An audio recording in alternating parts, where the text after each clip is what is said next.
이건 우리 아는 소리 너와 나 겪고. 자, 그다음 사진 좀 보시죠. 저 옆에 있는 사람 누굽니까?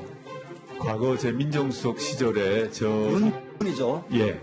저 식당 이름이 뭡니까? 요 사진의 주인공이 아마 윤총경이기 때문에 아마 나온 것 같은데요. 테이블별로 돌면서 직원 개개인과 사진을 찍은 것에 불과합니다.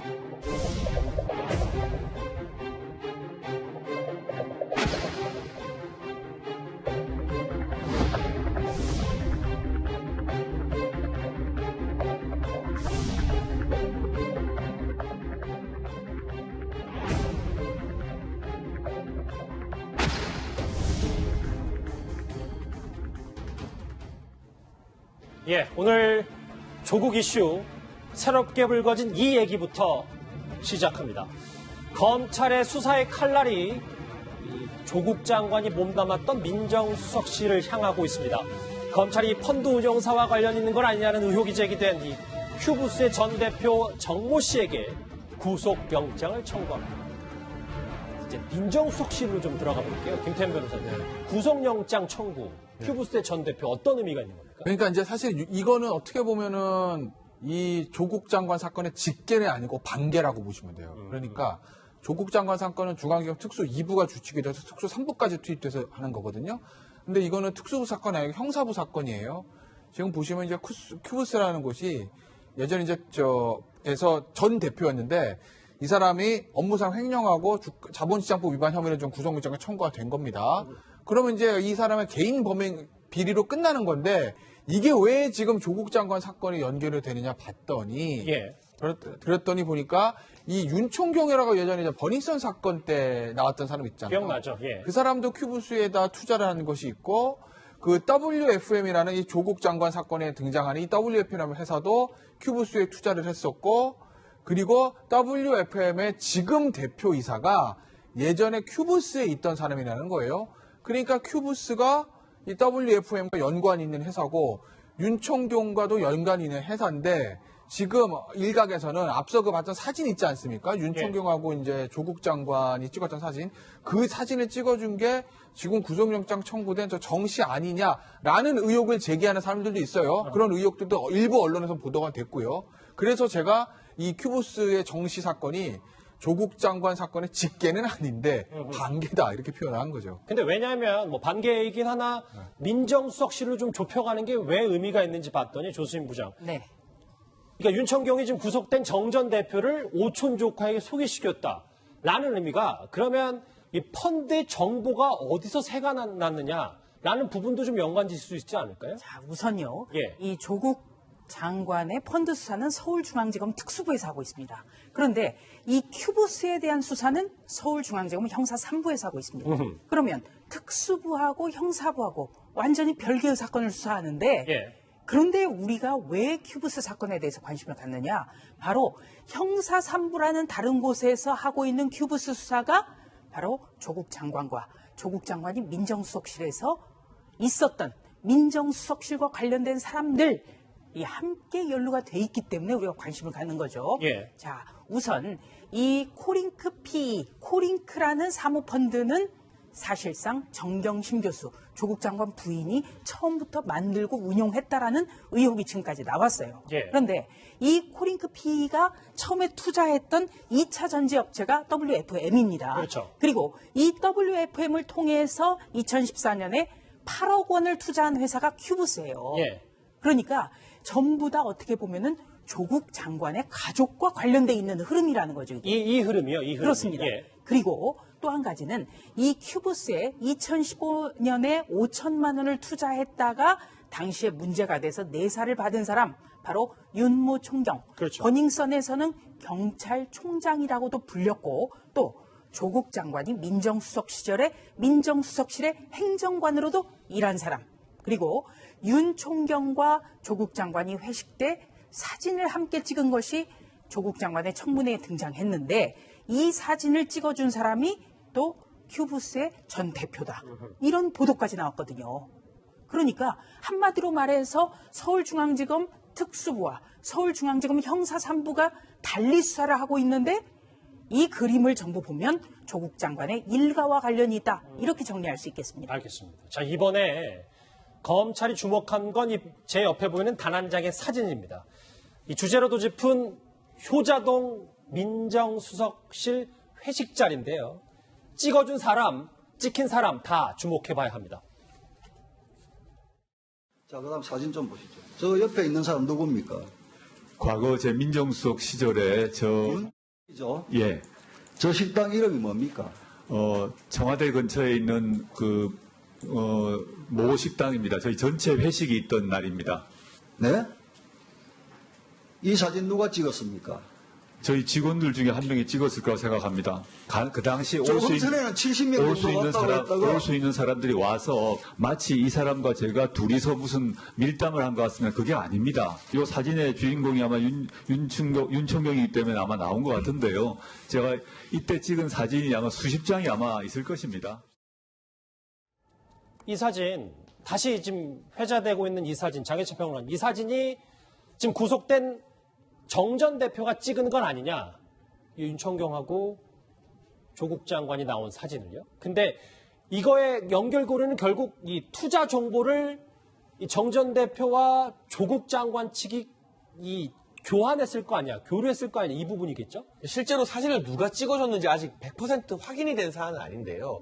저 사진을 찍어준 사람이 만약 큐브스의 전 대표 정모 씨가 맞다면 우선적으로는 청와대 민정수석실에서 회식을 하는데 왜 외부인이 그 자리에 참석을 해서 당시 민정수석의 사진까지 찍어줄 수 있을 정도의 밀접한 관계였을까? 그런 부분에 대해서 많은 의혹이 새롭게 생길 수밖에 없고 그 자리에 있었던 게 사실이라면 큐브스 출신이 WFM이라는 이 정경심 교수에게 자문료를 주고 코링크 펀드가 투자한 2차 전지회사의 대표였지 않습니까? 이런 것들이 다 맞물려 있기 때문에 큐브스의 정 전 대표가 조국 장관 측에게 투자와 관련된 정보를 줬을 수도 있고요. 반대로 또 하나 이 윤총경이나 조국 장관 측 당시의 민정수석실에서 여러 가지 정부의 사업이나 앞으로의 투자 방향에 대해서 큐브스 쪽에 또 다른 정보를 서로 교환했을 가능성도 있는 부분이기 때문에 예. 이것이 과연 이 공직자윤리법에 어긋나는 부분은 없는지 또는 자본시장법 위반은 아닌지에 대해서 검찰이 수사망을 좁혀가고 있는 상황으로 보입니다. 그러니까 쉽게 말해서요.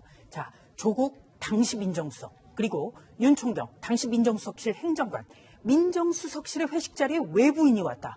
그것만으로도 굉장히 이건 놀라운 일이에요. 그런데 그 외부인이 이 두 사람 쪽과 돈 거래 흐름이 있었다. 투자 정보 교환. 그렇습니다. 그러니까 돈 거래가 있었다는 것은 바로 투자 정보가 흘러가지 않았겠느냐도 방증하는 거죠. 그렇다면 이런 어떤 권력형 비리 의혹으로 미칠 가능성이 있기 때문에 사진을 누가 찍었는지 그리고 당시에 큐브스 전 대표가 이 자리에 참석했는지가 굉장히 중요한 겁니다.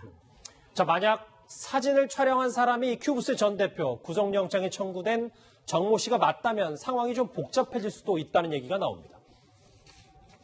제가 전혀 관여한 적 없습니다.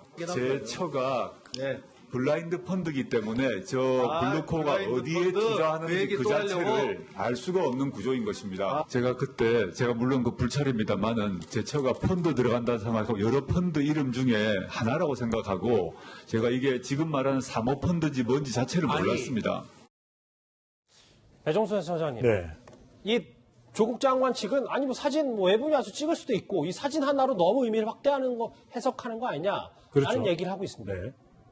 그런데 우리가 저렇게 설명을 할 때 여론조사 전문가이기 때문에 합리적 의심이라는 표현을 저는 거의 사용을 안 하는데 잘 이해가 되지 않는 것이 왜 그러면 추석 이후의 민심도 검찰 수사에 힘이 실려 있을까? 그 이야기는 그냥 국민들은 알려진 정보 가지고만 판단을 하잖아요. 근데 우리가 이 부분에 있어서 조국 이 장관이 기자 간담회도 했었고 또 인사청문회도 했습니다. 근데 이걸 보자고요. 근데 민정수석이었고 그다음에 또 하나는 민정수석이라고 하는 자리가 공직기관에 아주 민감한 자리거든요. 예. 또 하나는 이제 감찰 기능도 있습니다. 그렇다면 적어도 모르는 거를 떠나서 물어볼 수가 있는 것이죠. 왜냐하면 2017년 5월 이후에 민정수석으로 임명되고 난 이후에 현 정부에서 아주 중요한 위치에 있는 조국 전 민정수석이 여러 가지 이 유혹들이 분명히 있었을 겁니다. 그럴 개연성이 있는 거죠. 그렇다면은 자문비를 받아서 WFM으로 받을 수도 있다라고 하는 것. 그런 부분에 대해서 단순히 모르는 걸 넘어서서 우리 국민들이 생각할 수 있는 합리적인 의심은 그걸 물어보고 만약에 그런 정황이 있을 경우에 그것은 사전 차단해야 된다. 왜냐하면 이건 돈의 흐름은 굉장히 심각한 문제이기 때문에 더군다나 이것이 버닝썬과 관련됐던 이 대표가 큐브스의 관련자가 큐브스에 있고 이것이 WFM 코딩까지 연결된다면 이런 부분에 대해서 오히려 합리적인 의심을 가지고 어떤 일이 없었더라도 확실히 오히려 이런 게 있지 않을까 하고 좀 사전적으로 살펴봤어야 되는데 왜 안 했을까 하는 의문을 가지게 되는 거죠. 알겠습니다. 효자동 회식 말고도 검찰은 이 날카로운 칼을 또 하나 빼들었습니다. 여의도 이 저승사자로 불리는 서울 남부지검의 증권범죄합동수사단 소속 검사를 조국 수사팀에 투입한 겁니다.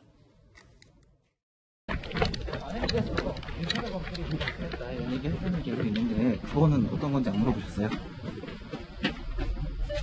그 자택에서 이제 하드디스크 교체했다고 하는데 제목 그대로예요. 여의도 저승사자가 조국 수사팀에 합류했다는데 어떤 면면이 있길래 여기서 저승사자로 부르는 거예요? 증권범죄 합수단이라는 게 뭐냐면 원래는 예전에 주가 조작 범죄를 어디서 했냐면 저 서울중앙지검의 금조부에 있었어요. 금융조세조사라고. 근데 이제 박근혜 전 대통령 당시에 박근혜 전 대통령이 이거 주가 조작이나 증권 관련 범죄들은 정말 서민들한테 엄청난 피해를 주는 거니까 이거 엄벌해야 된다. 그래서 증권범죄 합수단을 만들었어요. 이거 어디다 만들었냐면 남부지검에 만들었습니다. 왜냐하면 남부지검 여의도가 나리거든요. 여의도에 한국거래소 있고 사실은 증권회사들 많이 있지 않습니까? 그렇죠. 그래서 남부지검을 만든 거예요. 서울중앙지검 금조부, 그다음에 공정거래조사부를 이제 합쳐가지고 남부지검 만든 겁니다. 거기서 굉장히 많은 주가 조작 사건들을 그 이후에 조사를 해왔죠. 그리고 정권이 바뀌었지만 문재인 대통령도 야 이거 주가 조작 범죄 엄벌해야 되는 얘기를 제가 한 걸로 알고 있어요. 그래서 지금 남부지검에 있는 증권범죄 합수단이 굉장히 규모도 크고 파워가 막강합니다. 근데 거기에 있는 이제 그 검사 한 사람을 중앙지검 특수부로 파견했다는 얘기는 뭘 의미하느냐? 이건 증권범죄, 즉 주가 조작 쪽을 들여다보겠다는 거예요. 그 예전에도 한번 말씀을 드렸지만 이 코링크 P에 있는 그 WFM과 관련돼서 미공개 정보 이용이라든지 부정거래 같은 어떤 그런 부분에 대한 의혹 보도들이 사실 이 사건 초기에 좀 있었거든요. 그리고 이 구속영장이 발부가 됐던 오촌 조카 조모 씨의 영장 피의 사실에도 자본시장법 위반이 있습니다. 그럼 결국 이 부정거래 이 부분을 들여다봐야 되기 때문에 거기에 전문가인 남부지검에 있는 합수단 소속 검사를 중앙특수부로 파견한 거죠. 가족펀드를 제대로 좀 파헤쳐보겠다는 의미일 텐데 첫 번째 1차 정리를 해보면 결국은 이걸 겁니다. 정경심 이 교수를 넘어서 조국 장관까지 검찰이 기소할 수 있는가 하는 부분일 겁니다.